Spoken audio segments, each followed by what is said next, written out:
So I think there's a general kind of consensus behind the idea that perhaps you should only prototype if you absolutely need to. But how do you know that you absolutely need to? I know it comes down to risk, but how do you assess that risk?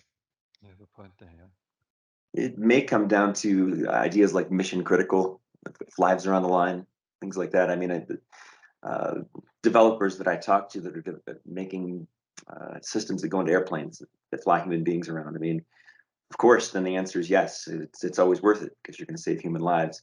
It also goes along with what Matthew said about risk and risk averse. There's some in application, like automotive or airplanes or functional safety. It's actually built into the ISO compliance documentation. There's a place where the verification that the prototype worked must be signed off. So I think it depends on your end use. If you're making a toy and LED doesn't turn on, the engineer goes, okay. But if you're doing a surgical robot, regardless, you probably will need to make a prototype, whether you like to or not. You just as part of the ISO compliance. Whenever you need an agency approval, you have to prototype.